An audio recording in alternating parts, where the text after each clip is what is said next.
Ladies, gentlemen, welcome on into today's edition of Trust the Process Live. You may notice not one, but two familiar faces may be missing. So, you know what, today it's just me and it's Digits. You may see us on Fridays talking about some picks, but today I'm talking with the birds. I mean, the episode of today is simple. It's just two Birds fans talking ball. And Yeah, and yes, we don't need indeed. it. We don't need to like justify the win to like, you know what I mean? This is like the perfect episode to not have to deal with like having to justify everything to the two of them. You know what I mean? Like, Yeah. it's the Jets, right? Like anything that we say positively can just be thrown back in our face by it's the Jets, right? Like, I love those two. I think that in the context of the season, I think this is I think I'm maybe a little glad that it's just the two of us tonight. I think that's appropriate, especially following this year's, the season opener against the Falcons. All we heard for the last week was, oh, it's just the Exactly. Falcons. It's just the Falcons. So JJ, yeah, get your rest in. We'll see you next week. We love you, buddy, but sometimes it hurts, and that's no Jalen Hurts pun. It hurts, We're fragile enough as Eagles fans. So today, maybe a little bit therapeutic, even though it was a win. Just get our thoughts out. We got a big bye week ahead of us, and a lot broke our way this week, Digit. So hey, without further ado, let's just jump right into it. We do not have a quarterback controversy on our hands. No, sirree. No, we don't. But Gardner Minshew lit it up yesterday. I'd say lit it up. I mean, 245 yards. You don't usually say lit it up. But the way the game went, he didn't have to really do anything. From what I He looked saw, good. He looked good he looked yesterday. good. There's no He looked damn good. no arguments here. No way around it. So Lit it up maybe as a look, it's not nothing, right? There's something nothing to everything. It's not nothing. So Digits, look, we know Minshew Mania is alive and well. We've established that. But I want to talk a little bit more long term. Like, what do you think this means for the Eagles QB room moving through this season? And I think maybe the more, the scary question, the more get some eyeballs, get some clicks question is, what does it mean this offseason? And does it really affect anything in your mind? it's tough because like let's be honest, Minshew Mania is alive and well. Like there's no, I mean, look at the dude. Look at the dude yesterday. He stayed late after the game, signing autographs in the stands. That video of him and his dad went viral to all ends of the football world. Like Minshew Mania is as alive and as kicking as it has been since week 1 last year when he replaced Nick Foles in the middle of the game. Nick Foles, excuse me, and beat the big bad Colts last year, right? So I'm happy for the dude, right? Like I've always loved Gardner Minshew. Who doesn't? Who hasn't? The dude is a total example of like a great personality that you don't really see that often in this sport in particular. So nothing personal against the guy. Nick Sirianni has made it abundantly clear that when healthy, Jalen Hurts is his quarterback. I mean, he said that about as flat and as unwavering as you possibly can, right? And like, Max, I mean, on that topic, were you surprised about that? Because like to me, I was like, damn, like this is a rookie head coach who the PR team briefed him real well. Like, you know what I mean? Like he went into the Angelo interview with like that on the forefront of his mind. Like, I'm going to say Jalen Hurts is the guy. Mm-hmm. Absolutely. Yeah. And I think, I think we do talk about preparation, right? In terms of on the field, he definitely seemed like he was ready for that interview. But I mean, it's preparation is one thing. He said it, and he he means it. I feel like I don't feel like there's any real reason that Gardner Minshew should be the starting quarterback over Hurts, right? Like let's be honest here. Like this is the only time I'm going to do this, I think, and I hope this episode. But it's the Jets here, right? Like Dallas Goedert looked great. Any tight end would have looked great yesterday with how much space Dallas Goedert had. I mean, he was pretty good when he had his opportunities, but his for the most part he was given nice spots by the Jets defense, right? Like I don't think that we should discredit the Eagles because they did play really well. They executed really well. Their offense did look very fluid, and as I'm sure you're aware, there was a lot of chatter on Twitter from two former Eagles running backs. Our two favorite running backs of our generation. B-Dub and LaShawn Shady McCoy both reiterated on Twitter yesterday that accurate QB play makes a difference, and it absolutely does. I think that yesterday's game was an eye-opener that what you can do when you're able to throw over the middle, when you're able to deliver balls consistently with accuracy and with touch, right? Like Gardner Minshew was hitting the throws that he needed to yesterday. Like no doubt. When a throw needed to be made, he was making the right throw. I think that is something that we kind of haven't seen from Hurts all that much this year. So, excuse me. Overall, I think that we should absolutely not expect any kind of quarterback controversy, right? It's nice to know that we have a good backup. We've been an organization that, for better or for worse, has highly prioritized the backup quarterback role. That kind of stuff pays off, right? Like you have Mike Glennon as your starter yesterday. You're liable to lose that game, right? Like, I'll take Gardner Minshew over the vast majority of backup options in the league right now. And I think there's something to be said for that. I think that ultimately this helps him. I don't know what his contract situation is like. I believe that he's scheduled to be a free agent.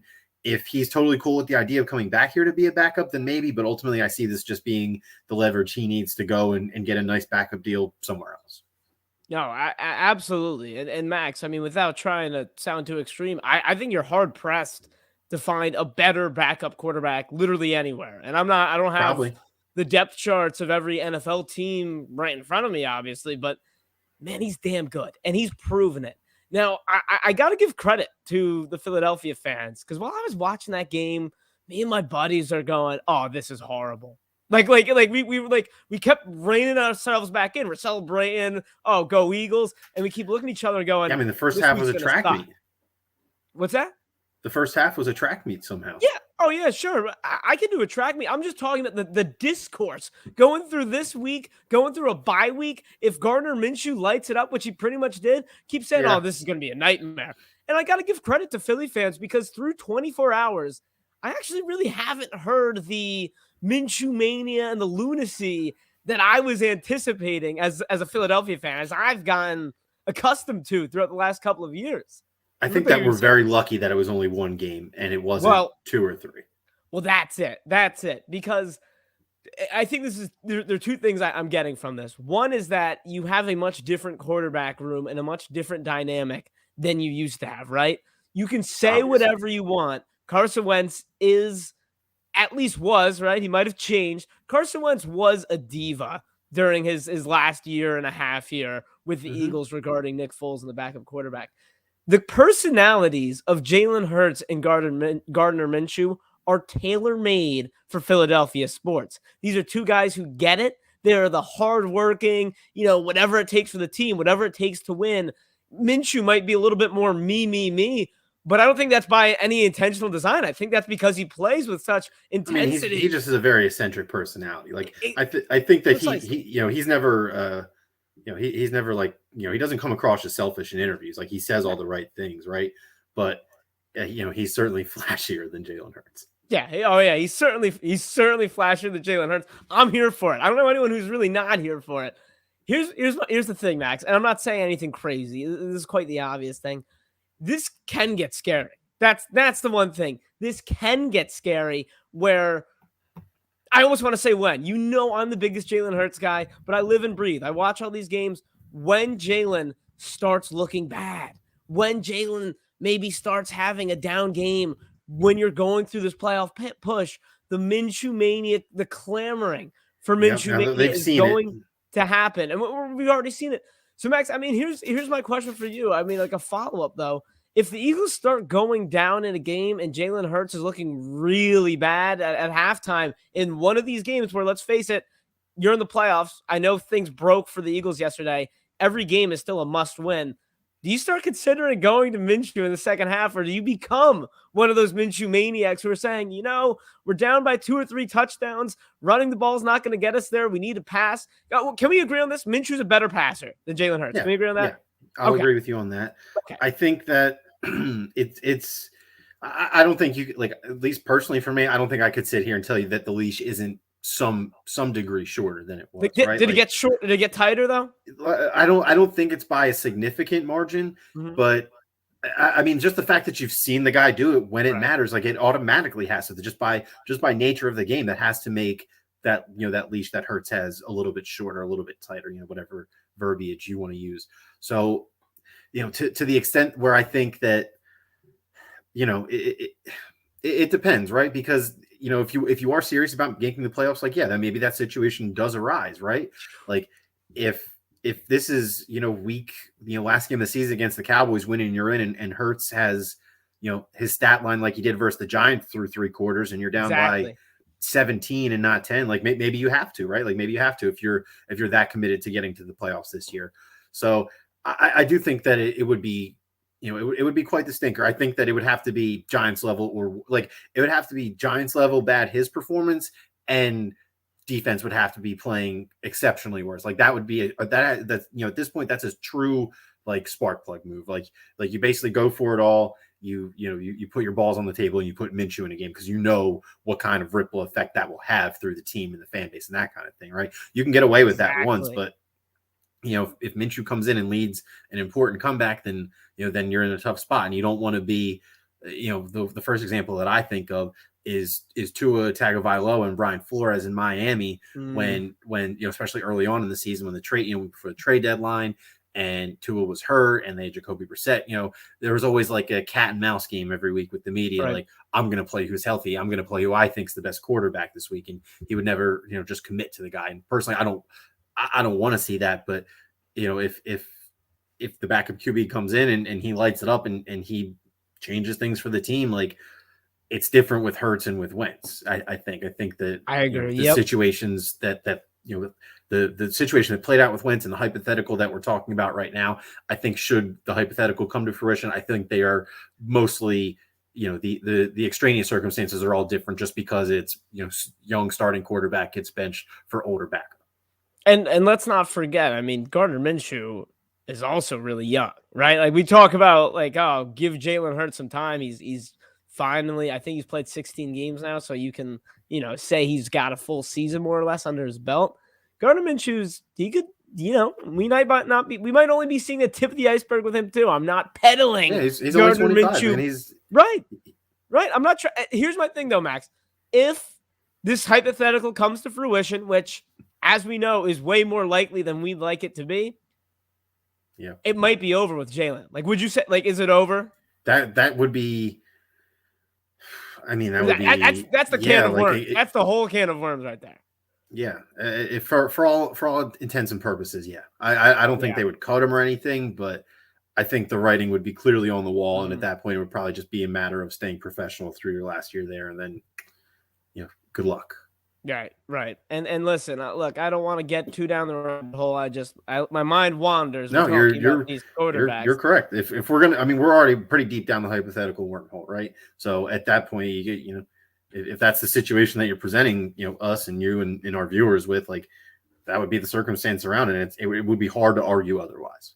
But I mean, all in all, I feel nothing but good, right? I don't think there was a wrench thrown in it, and I can rest easy knowing, hey, something happens to Jalen. Let's say this team's in the playoffs. Maybe confidence is the right word, but it's a security blanket, right? Like all hope isn't lost. Right. And he can run the team. And I think he could do it against teams that aren't the New York Jets.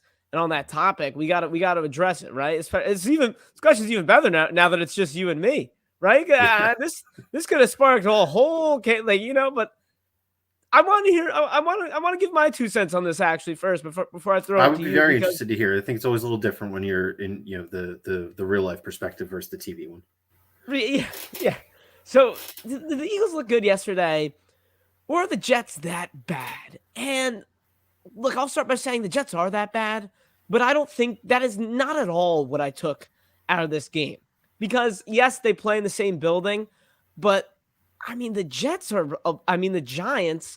are a small step up from the Jets at this point in time. Like, that's honestly how I view the Giants and the Jets. And we just watched the Eagles totally blow it to the Giants last week. If this game came at any other point in the season, I might be spewing some JJ take here, where I'm saying this is just the Jets. I don't care that you did it with a backup quarterback. I'm going to hold this with a grain of salt. But it's because you're coming off a game where you played a bottom-tier team like the Giants, and you're going to play another bottom-tier team like the Jets in the same building, and you actually brought it. You brought your A game this week, and you did it without a full cast of characters. Yes, Gardner Minshew was out, but, another week without Davion Taylor, and that'll be a theme throughout. Fletcher Cox was out for a large portion of this game. Steven Nelson was out for a large portion of this game. So it's not as simple as this being just the Jets. And like I said, you saw the Eagles blow it against the Giants last week. sorry to be cliche NFL every given Sunday guy, but we saw the freaking Vikings lose to the Lions. I mean, anything can happen in this league. And this was a game where you said, what, track meet in the first half? Yeah, absolutely. But when, full 60 minutes of football were played, there's Exactly. absolutely no doubt who, I don't want to say dominant because of that first half, but it was damn near dominant. It was the better team. The Eagles were clearly the better team yesterday, right? Like in overall, all facets of the game. I don't know, man. Like the Jets do this thing every week. They'll play one good half and one terrible one, and they played a good first half and they played a terrible second half. So I think that yes, I think that you are making valid points by saying that they were able to bring it to a low tier team this week. I think that's absolutely valid. I think this could have been the wheels fall off game, right? Like should somehow you lose to the Jets, the wheels are falling off going into the bye week. Like that's a bad mental headspace to be in, losing to Giants Jets bye week. Like that's not where you want to be going into the home stretch, right? So I do think it was good that they were able to to get back together, collect themselves and go take care of business. But on the other hand, I mean the first half that I can't say the Eagles look good because they played a close half. Like they played a legitimately close half. Like if it kind of felt like the Jets were dead when their kicker missed their second extra point. If I'm being honest, like that's when I kind of felt like, all right, I'm not worried. This is a joke. Like that's when I stopped worrying. I saw this dude shank like he's on the Dr. Pepper halftime tuition challenge. How bad that second extra point was, and that's when I knew. Like that's when I knew. I'm like, all right, I had my scare early in this game. They'll be fine. Like I'm officially done worrying. It's just a matter of what's the margin of error, what's the margin of victory going to look like ultimately. So I will say that I'm going to call it a push on all things. Like I think the Eagles look good enough where they played a pretty good 60 minutes. And I think that's something positive from them to build on. But on the other hand, like the Jets are an absolutely terrible team and the Eagles didn't look great against them. They beat them by enough where it's like, okay, we're not playing close games against the Jets. So that means we're a decent team at least. But on the other hand, at times it wasn't the most convincing. No, I totally get that. But on the note, I did give the Eagles credit to start. I do want to go back. I'm not sure if it was CJ Mosley or someone else who basically kind of threw Robert Saleh under the bus when it was a player who said something about how we didn't prep at all for Gardner Minshew, basically is what they said during the week. Like when they were going through the preparation, I think they were still going for Jalen Hurts. So going back to the Gardner Minshew topic a little bit, just keep that in mind when grading how well Gardner Minshew played. Who knows? A team with an experienced head coach who can see the writing on the wall and say, man, Jalen Hurts, bum ankle, you got Gardner Minshew. I mean, there was no secret. He was taking the first team reps this week in practice. So I'm curious to see what a better coach, forget about the roster, a better coach does in terms of preparing for Gardner Minshew. That just seems like absolutely rookie stuff to me. So I actually got a follow-up to this because, right, like it's the Jets, blah, blah, blah. Is there anyone that you saw yesterday and you're like, I don't think that was because you played the Jets, right? Like Marcus Epps got an interception yesterday, big whoop. Zach Wilson threw it right into his lap. Like, come on. Is there any performance you noticed yesterday and you're like, that's something I wanted to see? That's a really good question. I mean, I guess to an extent, Gardner Minshew, right? Like, fair play. I would say Miles Sanders. Like, I saw this on Twitter, and this is 100% correct. That Miles Sanders was put on earth to not score fantasy points, but to be a good NFL running back. And like, it couldn't be more true. Like, he ran well yesterday. There were like 2 or 3 runs off the top of my head. There was one to the right side where he had a tight end. It wasn't Goddard. It was one of the 2 backup tight ends out in front blocking for him. And I mean, he got tangled by the back of his ankle, and he would have busted it for a 60-yarder touchdown. So I actually think Miles Sanders ran really well yesterday and like literally could have had maybe 200 yards if a couple things broke his way. So I think that he really impressed me. I had high hopes for the O-line. They delivered. They played a really clean game. So I would say those are the 3 main areas, I guess. Yeah. I'm the same as you, by the way. That was what I had in mind too. Miles Sanders, and I guess just the single back formation in general.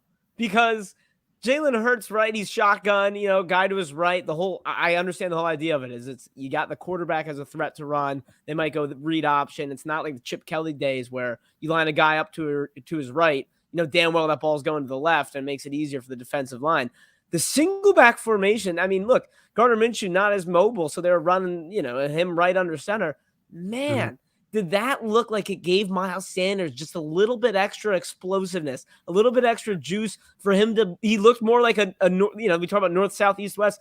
Sanders was looking more like a north-south runner and hitting the that's always holes. been more of his strong suit. I don't know, I'll say this. I think the reason we don't see him so much in the passing game because he's not an east to west guy. Yeah. Ultimately. I get what you're saying. I think it's sometimes the home run hitting mantra that he gets. Yeah. It might seem like he's dancing around behind the backfield instead of hitting the holes, which is what Jordan Howard. Those are all his long touchdown runs are just the offensive line just blows a hole open, and right. the two long ones from last year were both just that. Like he just hit a hole and just out angled the safety to the sideline and see you later. And then we'd be remiss to not bring up Dallas Goedert. Are you kidding me? I mean, this is the Dallas Goedert game we've been clamoring for. It's just an odd caveat, There's like an asterisk or like a double asterisk that's like not your main quarterback and against the Jets. So like it's tough. As someone who's been profoundly outspoken against Goedert, he was the main reason they won yesterday. I do feel like it somehow he should not have taken this long to be praised in this game. He was a beast yesterday. Granted. The Jets' defensive communication didn't seem to be great at times. But with that being said, dude made every catch when he needed to, couldn't get tackled by the first person who touched him, I think, anytime he touched the ball. So, yeah. Yeah, and I'm a big believer in confidence. Is this his third year? Man, time flies. Third or fourth year for Goddard. I want to say third. But he's never had that moment in the NFL. I mean, he's caught touchdowns. He's never had a moment in the NFL, I feel like, where he can look back on the game and say to himself, like, man, you see guys like George Kittle? You see guys like Travis Kelce? I can be like that. Now, I'm not saying he will. I'm not saying he can. I'm saying confidence is king. Is that when you put together a stat line and moving forward, you look back on that game, you have it in your mind where you say, man, I'm capable of doing that. That bar just raised for myself week in and week out. So for me as an Eagles fan and for like the front office, giving him that extension, that's a chef's kiss right there. I am going back to that game and saying we did our homework. We made the right deal with this guy. So absolutely. It's not all flowers though. It's not all roses. Yesterday may have been, but of course with yesterday, so much happened. I mean, it was this close to being a perfect day for Eagles fans, but damn it, the Washington what made it not team. perfect? Washington football team, man. Oh, right, Washington. Right, sorry. That would have been that would have been that really would have been the cherry on top for sure. So I mean, look, after the Giants game, I wasn't on the show, but of course, watching it over, I saw everyone take a big step back in terms of the playoffs, and I feel like we just took a pretty big step forward, week in, week out. This is the NFL, baby. So digits, I don't want to start positive though. I want to fill in the blanks for me. A little bit of a impromptu word on the street here. Simple. 2 scenarios. Blank will be the reason the Eagles don't make the playoffs. Or, and you have to give one for each. Blank will be the reason the Eagles do make the playoffs. Let's start negative. Let's start looking down the scary, scary rabbit hole. If you need some time to think on it, I can. No, I think I can whip this together. I mean, maybe my answers are a little cop out because all right. So let's break it down here really quick, right? We have our 4 division winner, or I mean, at this point, they're probably all going to win their division, right? We have Packers, Bucks, Cardinals, who are basically all guaranteed to win their division more or less at this point, and then the Cowboys, who we maybe naively are keeping the door open on, right? But those 4 teams are going to be in the playoffs, like that. I don't see where the Cowboys don't make the playoffs, but even if they choke, they're still going to be ahead of at least one team, right? So those 4 teams in the playoffs. 5th team, Rams, they're back. That's about as fraudulent as a comeback win as you can get. Just stomping down the lowly Jaguars. But the Rams are going to make the playoffs, right? They're just in that weird spot where they're clearly not going to catch the Cardinals, but they also have like 2 games on the 6th and 7th spot, right? So that brings us to our situation. So right now, 6 and 7 in the NFC, I believe, are the Washington football team and then the 49ers, or it's one of those two. It's those 2 teams. Order might be wrong. Don't sue me. With that being said, the Eagles don't make the playoffs because there's really 2 main things here, right? if we go 0-2 versus Washington, season over, no chance, see you later, right? The other, much more excruciating way this could go is strictly a 7th place tiebreaker head-to-head loss Oh, against San Francisco. And that would be brutal. Like that would be straight up brutal. But like on the other hand, like I hate to be negative about this, but like I was at that game in person. That game was brutal to watch offensively and defensively. They were wildly uncreative and ineffective on offense, and they played prevent defense every play of the game until the 49ers got within the 20. I think that both sides of the ball, the team as a whole has done a lot of growing and improvement, both X's and O's and fundamentally and just the like philosophy across the team. Like I think all that stuff has grown tremendously since week 2 agreed. when they played the 49ers. But with that being said, the NFL it's tight, man. Like even with the 7th playoff spot, it is tight. And even going 1-1 against Washington leaves it very realistic that a tiebreaker with the Niners is ultimately all that separates us from, the worst of both worlds, which is middling draft pick and no playoff game. So I think that's how they don't make it. Them making it is really simple. You go 2-0 against Washington. You go 2-0 against the Washington football team, and you grab that 6th seed by the balls, right? Maybe the 7th seed if the Niners go on a run, but you grab one of those 2 last wild card spots by the balls if you go 2-0 against Washington. It really kind of, I don't say it doesn't matter, but you could go 2-0 against Washington and go 2-2 and lose the other 2 games, which might sink you, but those 2 wins might be enough to get that tiebreaker in your favor.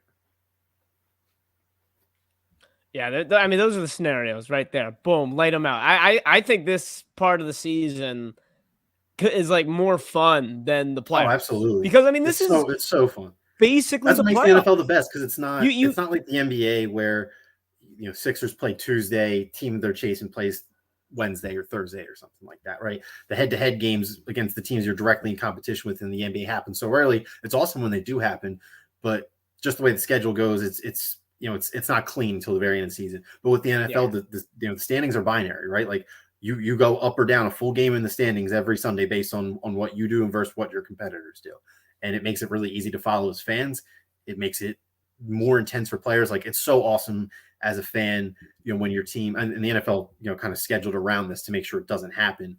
But now that they schedule like impactful games happening at the same time. But when we were growing up, the Eagles could be on it at, the Eagles could be the primetime game, like week 17 against the Cowboys was always a primetime game, right? Like every year of our life growing up. And, there would be, at least 2 games that happened early on in the day that would severely impact one of those 2 teams' playoff chances that would get, beaten into the ground by Al and Chris on the Sunday night broadcast. So I do kind of miss that, but I absolutely agree with your point in general. Like the home stretch of the NFL, there's nothing like it. Like it's so competitive. Like the race for the end of the wild card spots is always just like one of the funnest things in sports every year because, in the last 20 years, one of those teams has always gotten hot and made a run. And that's what makes it so interesting because, you can be the Eagles, you can be totally lifeless through the first 6-7 weeks of the season.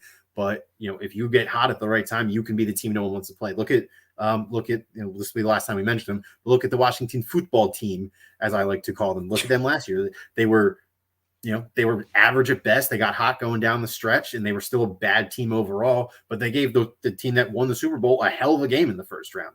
So, and I think that's the beauty of football. So we'll wrap it up there. I rambled on, but I agree with you. My passion is shared, Josh. Yeah. How can you not be romantic about football? Not baseball Exactly. this time around. It's the home stretch. Yeah, you start forecasting it out. The playoff machine is fully rearing and ready to go. So, my answer to this about the making the wild card right now, it's really simple. And for not making the wild card, this is a topical one I have. If you have Jason Kelce out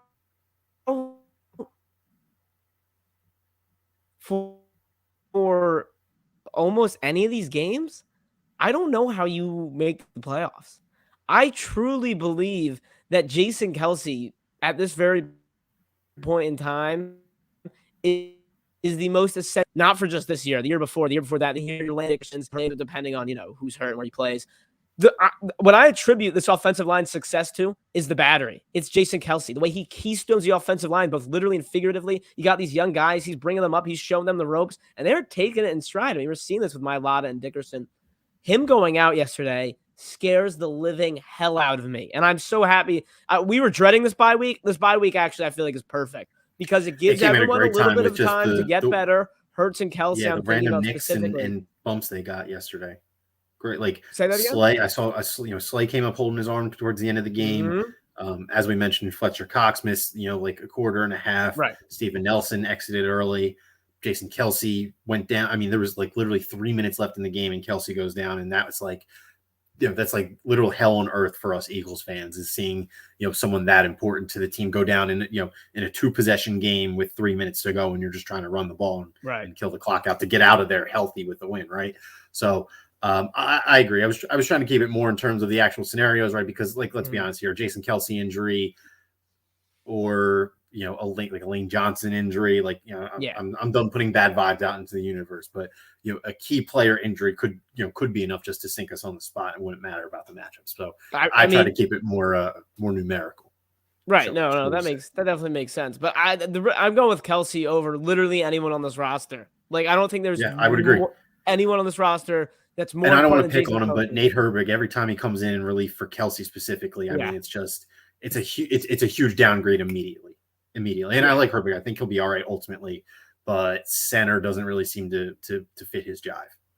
Yeah, no, you got Dickerson there also, who is a college center. So interesting to see what happens with Kelce. Hope he's okay. Need him to be okay. And the reason they do make the wild card, it's so plain and simple. I'm sorry, you've heard it before. I'll change it up. They need to run that John. Just keep running that John. That my buddy texted me that during the Giants game. He just said he knew he was joking when he said it. He goes, "Eagles just need to run that John." I don't know what they're doing, and I can't stop saying it. It cracks me up. They just got to run it. It's really that simple. Is it not that simple? If you stick to what you've been doing against these opponents, yeah, you're done. You're in the playoffs. Now, beyond that, forget it. All right, we're not talking about beyond that. Just stick to it. It's been working all year. You will be playing meaningful football after week 18. I almost said on week 18. It's still so not used to it. But hey, 18 weeks got us a game against the Jets. So, damn it, give me 18 weeks. Digits, we'll talk about football in a minute. But did you know, because I wasn't really sure, you know there's another team playing in the city? And no, I'm not talking about the Flyers either. I will talk about them in a little bit. But yeah, there's another team playing in the city. And I don't know, have you been watching them? Like, honestly? Yeah, I've been, I mean, not every minute of every game, but I watch them when they're on. I will be, tuning in tonight once we're done here. There we go. So, I mean, look, this isn't even, there's not even a question here. Just tell me right now, as we sit at this very point in time, how do you feel about the Sixers, in general? I mean, that says it all. That says it all right there. There's your answer. It's tough because they still have the bones. So I think that I'm going to start with the hard truth that they're not as good as they were with Simmons overall. And I know it would be easier if they were. I know that's what everybody wants because we all just want to get rid of them no matter what it takes. And I am in that camp. I'm done with this. I get the NBA as a players league, but at some point we have to remember that these guys are agreeing to these contracts that they're professionally advised to sign, and you can't just be like, I don't want to do this anymore when you're not even a quarter of the way through the contract that you sign. That's just not how it works. It doesn't matter. Okay, I was going to say LeBron. I actually think LeBron could get away with that, but probably anybody else besides LeBron couldn't get away with that. So I think that they're overall not as good, but on the other hand, they have had basically no time to play as a full unit. And of course, they're mostly healthy tonight. Tyrese Maxey, late scratch out of nowhere. But even if Tyrese Maxey did play, they're playing the Hornets are basically down to literal G Leaguers at guard tonight because of COVID in their locker room and a couple injuries here or there. So even if the Sixers were all together, I wouldn't be able to judge anything even from tonight. So I guess at this point, the easiest way to say it is I'm just kind of treading water with them. And I feel like that's kind of what they're at too. They're 500. I think the team knows that there's at least hopes that there's going to be a move. They obviously know that they've been very disjointed in terms of rotations and and building chemistry with what you want your starting five and your main bench unit to be. So, those things will come with time. And it sucks doing this every year with the Sixers, where I feel like the most broken record for the last 5 years of my life, the Sixers are discombobulated at the start of the season because of whatever it might be. Most of those years, it was our first round pick not being available because of health. And then for a couple of years, it was roster turnover. And then the last 2 years, it's been COVID. So, I mean, and then before that, it was the process. So, I mean, I'm going to be an old man, it feels like, by the time the Sixers come into a season and are like fully gelled by the time, Christmas rolls around. Because even last year, I think it was fair to say they weren't fully gelled. They just had a really good roster, and they did have a coach that kind of, unlocked them a bit to an extent, right? So overall, I say I'll leave it at, I'm treading water. I think the Sixers are kind of treading water right now, trying to find their footing. They're, where they kind of stand in the hierarchy of things.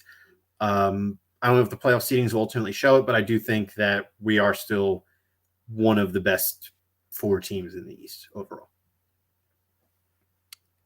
So that's where we differ on that last. I'm sure remark. we do. I'm sure we do. I like how you put it. I liked how you put it, treading water, and yet you summed it up nicely. These discombobulation.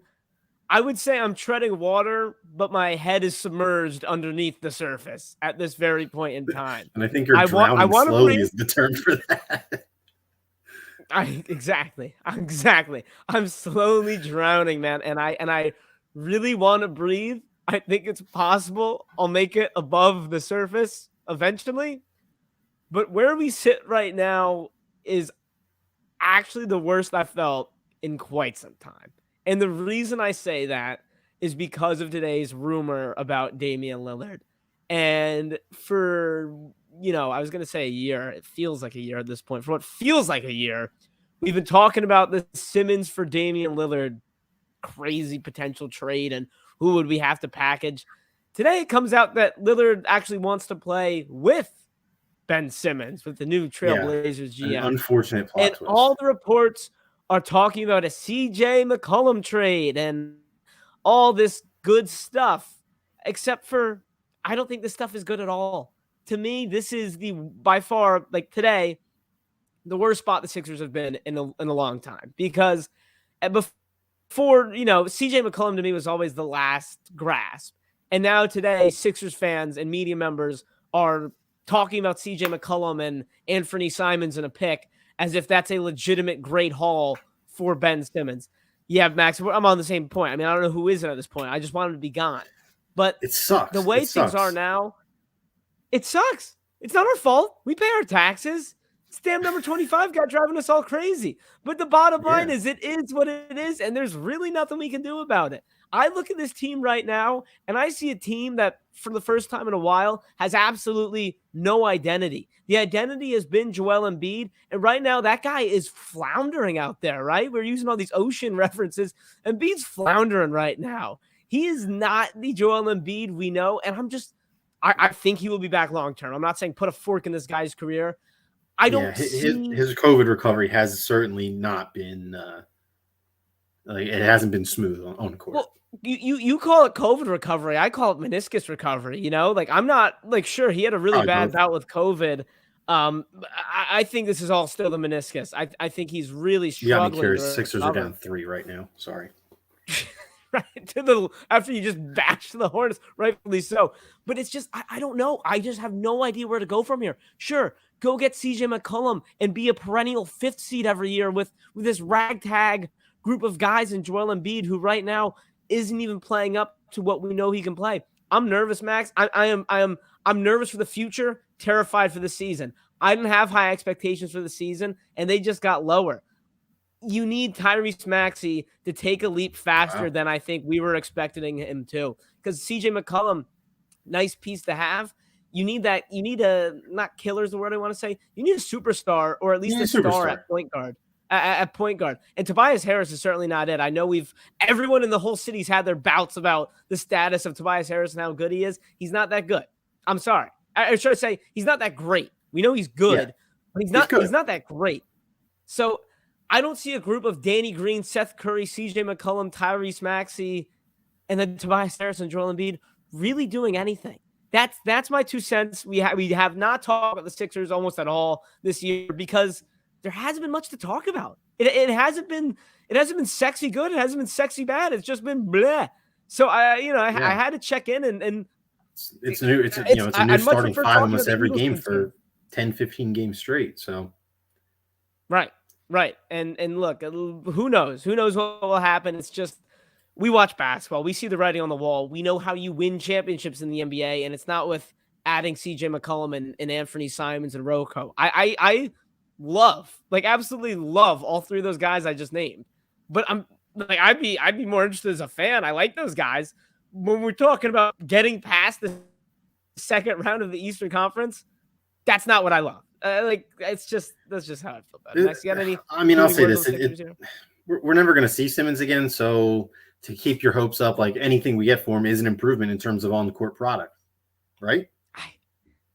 Man, this is so sad. Like, yeah, you are right. And that you're right, and that made me feel better about it, and also way worse That's at all. the same Just, time. then Like, God, don't talk anymore. Just leave it at that. As soon as you say I feel a little bit better about it, that's all I'm supposed to do here. thanks, Max. I appreciate it. When I'm going to bed tonight, I'll be like, you know what? At least it's something, and then I'll hit the pillow and wake up to the harsh reality that is the world. Well, it is halftime, and we've got a juicy halftime for you. But before we get into that, got to remind you that we are brought to you by everyone's favorite little Philly sports outlet, PHL Sports Nation. Never a dull day in Philadelphia, that's for damn sure. But those guys have been cranking out content lately, now more than ever. I mean, where do we even start? You had the Union, sadly, lose in a hard-fought 2-1 match. The big story of that game was what? Friggin' 10, 11 great players out from COVID. You got the Eagles. You got, the Sixers we just talked about. Go check them out at PHL Sports Nation. They got everything you need there and more. And the one team I left them out on purpose because the Flyers, holy crap. I mean, talk about bad. Like, I remember one of the episodes this year was Flyers, we need you, because of how bad all the sports were going. And look at what the Flyers have done right back. We cursed them. They're getting killed now, too. They're down 4-1. Oh, man. Of course they are. Digits. So what if I, Josh, it's been a while. We've been talking about how bad they were or are both. All right, so the Flyers have lost, it looks like, let me just do some quick counting here, 3. So it looks like they've lost 8 games in a row, all in regulation. Would you be surprised if I told you that they're 8-10-4 now after an 8-game losing streak? There was a justified period of time where I would be shocked, actually. There you go. There you have it. And they have 4 overtime losses. So they're 8-14 win to loss straight up, but 8-10-4 is their overall hockey record, right? So it's tough because you can tell when the locker room's gone, and it did kind of seem that way. It had kind of seemed that way early on in the year in some of the losses or some of the uninspiring performances, I guess.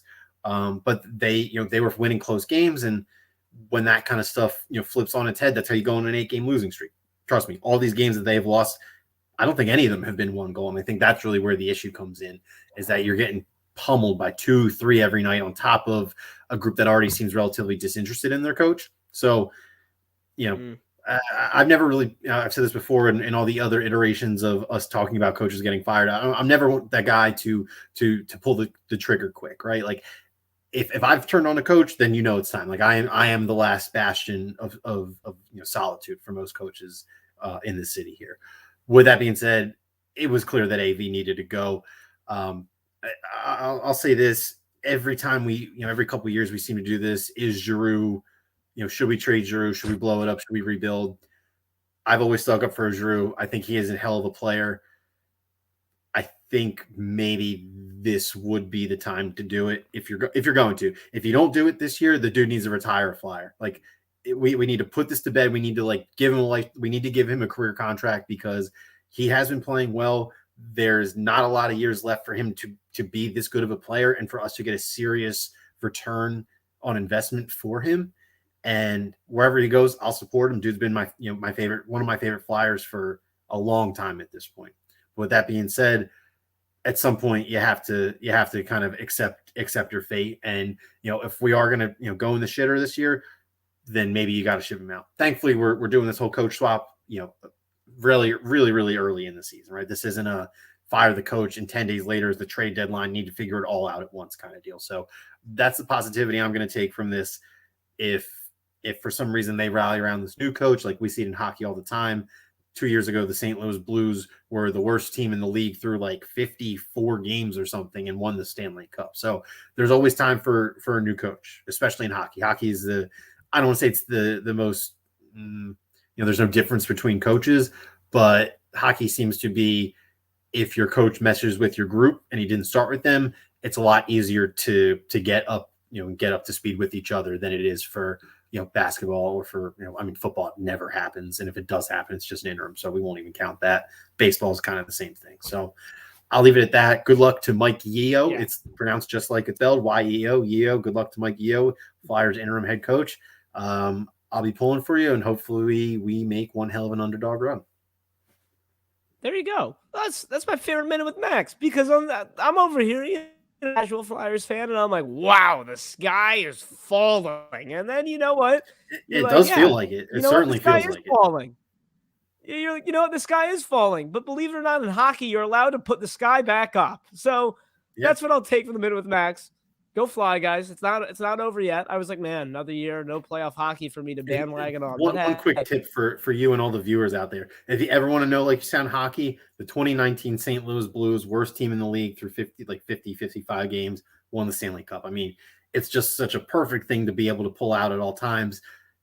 Translates across all sports. Oh, the St. Louis Blues were the worst team in the league, and they switched their coach and they won the title the same year. Like, this guy can always be the guy in any sport, but especially in hockey. There you go. Thanks, Berube. That's a Philly guy right there. Yeah. Well, moving on to the gridiron, away from the ice. It's very rare we go ice skating, but moving on to the gridiron, everyone's favorite. There were so many of these to dish out this week. It felt like every game had a winner and a loser in it. I'll let you take the floor here. Let's start with the winners. Who won? Who won the biggest this week? First overall pick. Yep. I mean, it's so obvious. You got to do it. Big congratulations to the Detroit Lions. Those people suffer far too long for far too much. The state of Michigan was all the way back, as of this weekend. Michigan goes to the playoff, college football playoff. Lions, no winless season. I think the state of Michigan is the true winner here, but you got to be happy for Dan Campbell and the guys in Detroit.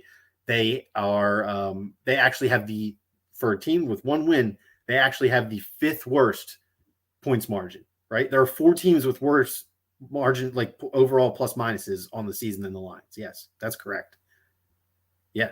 So you say what you want. The Lions were due for a win. They've played hard enough to earn at least one, and they're the winners of the week. Nobody else compares. Like, whoever you say, and I'm sorry, Josh, thank you for letting me go first. Whoever you say just isn't going to compare to like the most likable head coach, like one of the most likable head coaches in the league, getting his first win in week 13. Oh, dude, just I had it was just an alley-oop. I'm calling me Cliff Paul over here.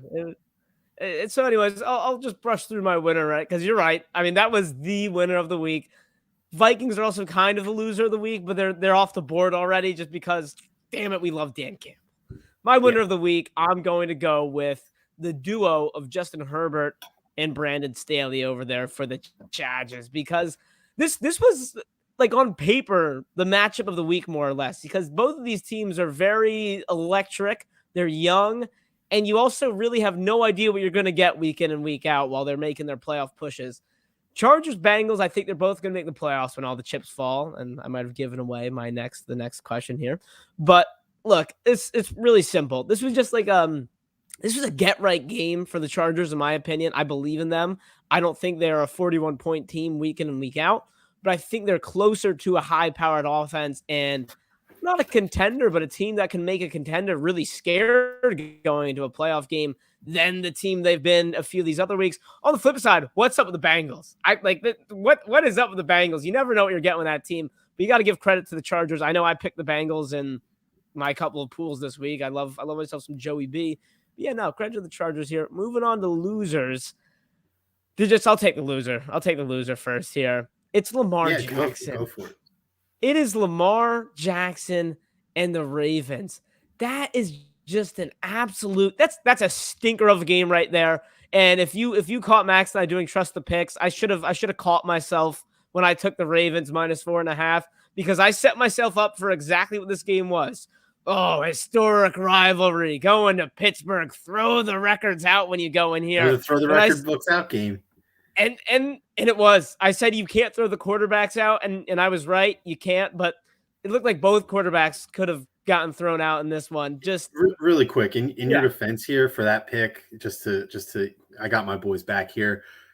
We were unaware that Ben Roethlisberger was having private conversations with teammates and staff members that this might be his last year. Had you known that, I'm sure you would have never ever picked the Ravens on the road at the Steelers and the let's get one for Ben game. I don't know. I don't think I can back myself up that Dude, much. come on. I just come on. I threw you the alley oop and you blew it, dude. Come on. I appreciate you, but I want to make it clear how much I think Ben Roethlisberger sucks this year. And even knowing that, I might have still taken the Ravens because I think he's horrible. And I don't think the Steelers are that good. So you know what? Look, I will, to your point, like, right? Like, yeah, there were a lot of factors that led to this game being a Steelers win. But like, golly, like you are trying to cement yourself as possibly the 1 seed going to the playoffs. Now it's like, ooh, Ravens, I don't want to say shaky baby, but it's like what's up? Like the parody this year is it's too much. It's a little bit too much. You know, we all talk about parody in sports. The NFL this year has just been a little bit too crazy. Digits, who are you going with for your loser? So honestly, I don't really think there's a ton of great losers this week. I think the Ravens are an obvious one. I think the Vikings are the obvious one, but obviously I can't double dip the same game for both sides of my answer. So maybe this isn't a stretch, but I think I'm going to be able to convince you here that the San Francisco 49ers took a big fat L this weekend. No convincing. The same 49ers who did not score a single point in the second half against the Seattle defense. The same 49ers who have control of the last 2 wild card spots and would have kept control of them and would have been breathing down the Rams' neck for the 5th spot should they have been able to beat Seattle. Those same 49ers, those are the ones. Spot on. Jimmy Garoppolo had the numbers, didn't look great when it counted the most. Gotta be honest here. I watched a decent amount of that game. It was, it was on TV. It was, if you're a red zone guy like I am, it was, there's only 3 games that go on in the afternoon. You see basically every single play that happens. I saw enough of that game to see the 49ers, blow that game in the second half. They had a 23-21 lead at halftime, and the game finished 30-23 Seattle. Seattle played a dominant, although unconvincing offensively second half, offensively convincing, I should say, second half. I know we're about to kind of talk about postseason, and we kind of already have talked about the postseason, but I think all things considered, the Niners did not have a great week. Like they have been historically owned by Russell Wilson, and this was their best chance. This was their best chance with Seattle having no running game, with Seattle having a bad defense, the 49ers, been running the ball all over people the last couple of weeks. Like they had everything in front of them, and they pissed it away. There he is. Didn't even do that to spite you, Ethan. Niners losers. Bonus Eagles winners. I mean, I couldn't put them because Gardner of the Minshew Jets winner, not the Eagles. No. That's what I'm saying. Not because of the Jets game, just because of the way things shook out. I mean, you got a couple of gifts, like right, like. When we forecast the season, and this is why the NFL is so tricky, you really can't like go week by week. I think it's safe to say neither of us were banking on a Lions and Seahawks win to bump the Eagles up a few spots in the playoffs. So a little bonus winner there. I believe in we the want Lions. to talk. If it wasn't this week, it might not have happened this year. They do not have a good schedule. Who, the Lions? Yeah, not a. Yeah, I was trying to figure it out myself because like an idiot, I had the Vikings in the parlay, but who cares? Nothing. It would have busted anyway. Happy to see the Lions win. All right, like we've been teasing that all show, we have reached that point in the season where it's just the home stretch. We're salivating over our TV screens. Who's in? Who's out? Wild card edition. You alluded to it earlier. All the divisions are pretty much set in stone aside from 1 or 2. I can't really remember off the top. The NFC divisions are certainly set, it feels like. Right. So I want to do a who's in and who's out. Each conference. Digits, give me one team in the AFC who's in, and give me one team that you can say is out. All right. Starting with the AFC. We agree that the Pittsburgh Steelers are a bad team. They are not going to make the playoffs. Maybe a little part of me hopes that they do because A, that would get Ben Roethlisberger back for another year of hilarity, and B, in the short term, they'd get absolutely killed by whoever they played as the 2 seed. So Pittsburgh out, although maybe for the last, you want to see one last ride for Ben Roethlisberger. I'm going to discard the Colts here because I feel like the Colts are kind of cemented in already. I feel like there's no doubt in my mind the Colts are going to make the playoffs. Personally. Really? Show your work. Show your work. Really? I mean, they've already got their, Tennessee's on the downside. I feel like the Colts are at this point right now. I feel like the Colts are more likely to win their division than miss the playoffs. But what? I'm lost. I don't know how you got there. Like you're saying Bengals, you're saying the Chargers, and you're saying the Titans are toast. No, I'm not saying that. I think that the Colts are in. There's three wild card spots. I think the Colts are 100% going to take at least one of those 3 wild card spots. If somehow they don't, if the Titans don't choke away their division, I think that's very possible for the Colts to let's see, who do the Colts have left? They're home against the Patriots. I just pulled this up. Oh, they do. All right, so they have 2 hard games: home against the Patriots, at Cardinals on Christmas, then home against the Raiders at Jags. So, that's probably 2-2. Like maybe you can go 3-1. Like I think the Colts are a decent team. They're already, what's the record on the year? I can't find it, of course. They're 6-6, I want to say. Or are they 6-7? They're 7-6. Wow, yeah, they're 7-6. 7-6. All right. You may have swayed me a little bit there because coming into this, I was not putting any weight into the Colts. But man, wow, that's a reality check for me here. The Colts have a real good chance at making the playoffs. But Max, I'm sticking with my guns. I'm going to stick with my guns here, and my beliefs. I will say who is out, and I think it's the Cleveland Browns. We were talking about this earlier this year. Cleveland Browns 6-6, still in contention. They still have a fighter's chance. I'm ready to say that they are absolutely out. I don't care. They're getting more healthy. They had a bye week, so they're not the sexy team to talk about right now. It's a little bit muddy, right? You already said the Steelers. I would have said the Steelers anyway. The Browns are absolutely out. Now, when it gets a little bit messy, is who's in. I think the playoffs we see right now, in terms of who's in the AFC, are going to be the playoffs when the season's all said and done.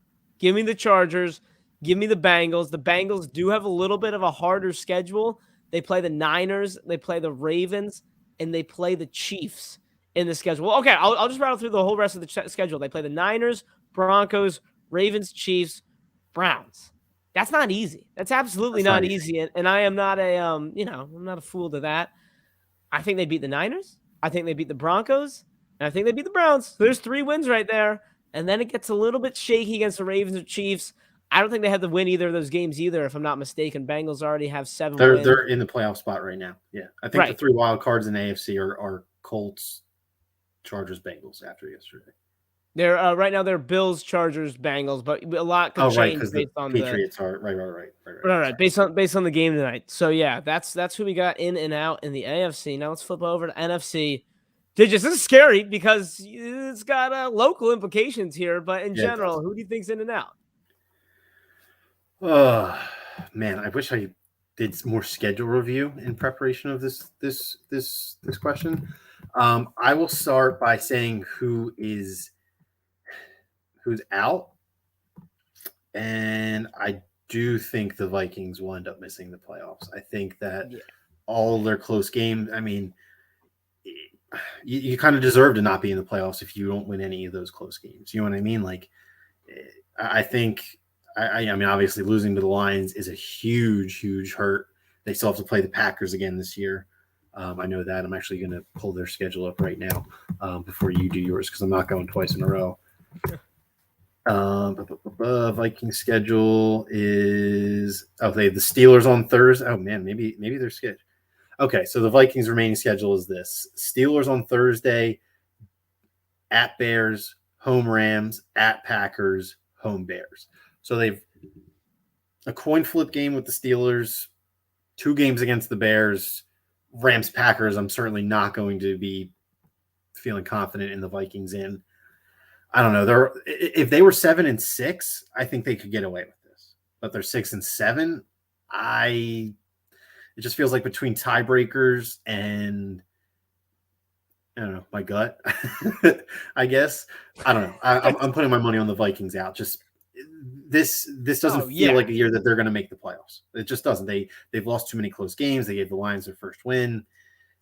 It would make a lot of sense for the Vikings to miss the playoffs in Kirk Cousins' best statistic here. How could you say anything other than the Vikings are out after they lost to the winless Lions, right? And that's not even it. I think the worst part for the Lions is, I'm not for the Lions, the Vikings and our guy Banners, is that he's seen it firsthand. This is a team that blew a lot of games they should have won already this season. And I think a cherry on top was losing to the Lions in that fashion. I think you can put a fork in the Vikings. So my sexy hot take for who's out, Washington football team. I'm saying the Washington football team is going to be out of the playoffs really for one reason. This isn't, well, two reasons. One is their method of victory, I don't think is sustainable in general. Like just these ugly, like get them done wins. Like, yeah, like you can have them and you can get a few of them, but coming down the stretch of the season, I just don't think that's sustainable. The other reason they're out, they're pretty much in the exact same position as the Eagles, but with one main big difference. They played Dallas twice, and they're not playing Dallas on week 18. Like, I don't think Dallas will rest starters, whatever. That's a whole different conversation. But listen, I think the Eagles and Washington split in general. And then if Washington splits, they also have to play Dallas twice. I'm calling the football team out. So I'll turn over, and I'll say who is in. Yes, they did lose a very bad one against the Seahawks yesterday. I'm saying the 49ers are in. I've just loved what Shanahan's been able to do with this offense through thick and thin, through injuries, through quarterback controversy at the beginning of the season. Love how they've been using Deebo Samuel. Like, that's just good coaching. That's good scheming. And I think they're going to be able to do just enough to get in the playoffs. To me, they're the safest out of all these teams. I do want to throw a caveat in here. Don't count out the Saints. All right? Like, just don't count out the Saints. That's crazy. I'm not calling them in by any means. I'm just saying crazier things have happened. Oh, he's got to check his ears. Saints? He said something else. Did he say Ravens? No. The Saints? Is that what I heard? The Saints? Let's just say after I got my work done last night, I hopped on the little playoff machine and God. It's not impossible. Playoff machine it's a gateway machine, Josh. It's a gateway machine. So stay off that playoff machine. What did I tell you? Stay off the playoff machine. Next thing you know, you're going to end up on the NBA trade machine, the real hard stuff. Oh, God. Real quick. Who's in? I hate to go directly against you, buddy, but I think Washington's in. I think the NFC. Yeah. I think they're able to split the Cowboys. A split with the Eagles means they just have to beat the Giants to make. If they go 3-2, they're not going to fall out of the wild card spot they already hold with a 3-2 push from here. They're not. So I think that Ron Rivera is a pretty damn good coach. I think that I don't see him dropping 2 to Mike McCarthy. I don't. I just I hear you. There's something to be said about those last few true deep-seated rivalries, right? In the NFC, like I just won't comfortably ever pick anybody in the NFC East to 2-0 their division opponent, right? Like, yeah, in some cases you kind of have to, but like when teams are coin flip and like Washington Eagles, I'm not going to predict either one of those two to 2-0 the other one. I know the Cowboys are good, but they've been playing bad, and all season we've thought Washington was bad, but they're playing good. But wouldn't that just make both teams kind of on the fair play. They're going to intersect at the same point in the graph, just moving opposite directions, and in that situation, shouldn't you favor the team playing better, right? So I find it hard to say that Washington's going to go 2-3 maybe, but they're certainly not going to go 1-4 from here, I don't think. And I think even 2-3 could be enough for them to maybe win a tiebreaker or something. So I'm going to say Washington's in. All right, no, I hear you. I just think they get swept by either the Eagles or the Cowboys, right? Like I totally get if they do, then that's how they're out. But if they split both, if they split both, it looks good for them. the path for the Eagles is easier than Washington. So just simply put, look, I wouldn't be shocked. I wouldn't be shocked if they make the playoffs. But out of the Credit teams I'm to looking right either now, both of us for not picking the Eagles. Credit to both of us. man, it had to be done. It had to be done. We're It had to be done. professionals over here. Real quick, just a little fun one. Take 5 seconds on it before we tap it out. In or out, not in terms of winning the MVP, but I was looking on FanDuel today, and first of all, I saw Tom Brady is #1 for MVP by a lot. And you have to go a little bit ways down, 8 or 9 guys to plus 1,700. I saw Jonathan Taylor to win MVP. Is he in the conversation? I'll say this: he can certainly be in the conversation should he keep running like this, and the Colts are able to make a push for their division title and not end up as a wild card team. I think that could give him legitimate legs to stand on for an MVP, debate. Tom Brady has been really good this year, but it certainly feels like nobody has had a historic year. Nobody's had a really like clear cut, this guy's going to walk the MVP year unless he gets hurt kind of deal. And I feel like that hasn't really happened. Like maybe that kind of applied to Kyler Murray at one point. It did. I think that I think he could still end up as the ultimate MVP.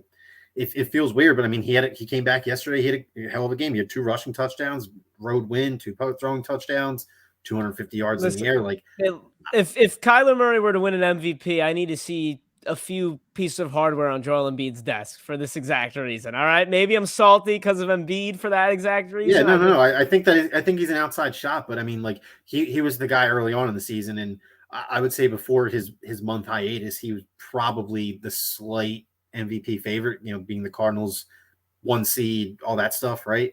So I don't know. It still feels like the MVP is pretty wide open. Like, yeah, Tom Brady put up huge number against the Bucks, or against the Falcons, but it's the Falcons. But that's the kind of stuff that matters. Like, you don't win MVP throwing 35 touchdowns. You don't. No, and I don't think there's anyone, like you said, you hit it all. No one's running away with it. It's a quarterback's award, so naturally, I always wanted to see go to someone who's not a quarterback. Oh, absolutely. I think if the Colts somehow ended up as the 1 seed this year because of Taylor, I think that he would maybe have the inside track. But that's probably too far out of the question at this point. Yeah, maybe it's not. That's out of the question. I think he should be in the conversation though. If he rattles off career games down the stretch and no one, like it's been this year, throws 400-yard games. He's certainly on pace to like lead the NFL in rushing by like a considerable margin. Right. Like, you know what I mean? Like that kind of stuff plays. Like Jonathan Taylor, 1,736 rushing yards was, 512 yards above second place Joe Mixon, right? Or something like that. You know what I mean? So that kind of stuff plays. Right. I mean, I feel like we've seen a Colts resurgence similar to the Eagles, where they're like, wait, maybe we should just run it all the time. Or if we're passing it, maybe we should run a screen at this guy. Like, I don't want to, it's tough to say because of injury, but like getting close to CMC, like guy, when you're looking at fantasy next year, it's like Jonathan Taylor, Christian McCaffrey, because it's not just the running. That's the other thing for Jonathan Taylor. I think at this point, Jonathan Taylor is your clear number 1 overall fantasy pick next year. Yeah, but who can predict health? Just don't. Everyone should get an agreement and let's just say, you know what? Let's not draft running backs. Let's just not do it. No one wins. Good luck with that. So, Digits, that'll wrap it up today. We got just 2 of us. You got to tap it out. You got anything? I'm just gonna broken record my quick outro from Trust the Picks on Friday. Just want to put it on a more widespread platform that I am on the NBA team for Rotoballer. As of a couple weeks ago, I'm taking on a new article moving forward, which is if you play NBA Daily Fantasy, check out the Rotoballer DraftKings Friday preview articles moving forward. That'll be yours truly. I already do the weekly diamonds in the rough, on the waiver wire article. I forget the weekly waiver wire targets. I don't know the official name of it. Anyway, my point is check out Rotoballer on Twitter, at Rotoballer NBA on Twitter. I'm going to plug my own Twitter again. I don't think it's down here because we're on StreamYard and not Zoom, at Max Delafia for nightly NBA plays. I also tweet out all my articles, so you don't need to follow the Rotoballer accounts. You can just follow me and you'll see them that way instead. Come rock with us. Also, I mentioned this on Trust the Picks. If you're looking for some late season fantasy football help, Rotoballer NFL has recently moved into #1 by Fantasy Sports Writers Association for the best NFL analysis, for this fantasy season. So, we have limited free stuff. There's, it's probably too late to pay. Probably doesn't make sense to pay for the last month of the season. But anything you can find on the Rotoballer website, whether that's NFL or NBA, we kill it over there. I kill it over there. If you play fantasy basketball and you play in a deeper league, check out my articles weekly. If you like playing daily fantasies on Friday, check out my articles coming up. That's my tap out. Over to you, Josh. There we go. Nice plug. Look, maybe I'll have to get into betting NBA a little more just from your articles, because I do not play fantasy basketball and I have not been betting the NBA because I suck at it. But that's why you got good old Rotoballer. So quick tap out here for you. I went to the game on Sunday, traveled to MetLife like a lot of other Eagles fans, and good Lord, that place is a dump. I got there. And, like, I don't know, I'd always seen, like, videos of MetLife from the outside, and I got there, and I was like, this is a football stadium? I called it Eastern Bloc. Felt like I was getting videos of communist Russia where they just stack things on top of each other and jam a bunch of people into one building. There's nothing nice about it. And yet, like, appreciate what we got at the link. I think that's my tap out, because Citizens Bank Park is great. The link is great. They're never on like the top 5 stadiums lists, I feel like, when people talk about it. So it's not, we don't talk about how like nice the link is. Oh my goodness. Yeah, they're not new enough to make those lists. Right, and that's fine. Yeah, that's fine. That's fine. I don't care. Everyone, because I had never been to an NFL stadium other than the link, and you know what I mean? So to me, it was a bit jarring. I'm like, wow, all I know is actually amazing, and woo, this not the best year. Also, another quick shout out to Jets fans. They're funny. Like they've been beaten down so much that they don't get that mad. Yes. You know what I mean? Like I can yell and like have the guy be like, good one, man. So that's my tap out for the day. Wait, we got a little Ethan Broseph. Only time I was ever at MetLife Stadium, I watched Eric LeGrand break his neck. Yikes. I remember watching that game. Yeah. ESPN 3, I believe it was Army Rutgers. A young Josh Safran was a Rutgers fan. Dude, the guy got paralyzed. It was very upsetting. Yeah, and that's true.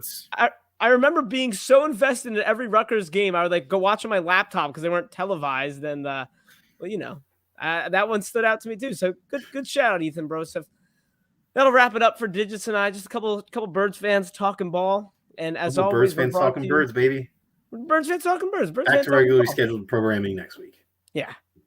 We'll have to bring in 2 Birds fans and 2 other people yelling at each other. Yeah, we'll get yelled at. Not plain and simple. Well, those guys and ourselves are brought to you by My New Philly, where something's always new and everything's always Philly. Have a good night, everybody. Patriots in the under. I'm sneaky on the over. Fading the weather. More 4th down attempts. There we go. Not a bad idea. I saw the snow and very low. Saw the snow and said, "Hey, doesn't matter for Josh Allen's rocket armor for the Patriots running game." There you go. Well, we'll catch you next week. Thanks for joining us. Later, everyone.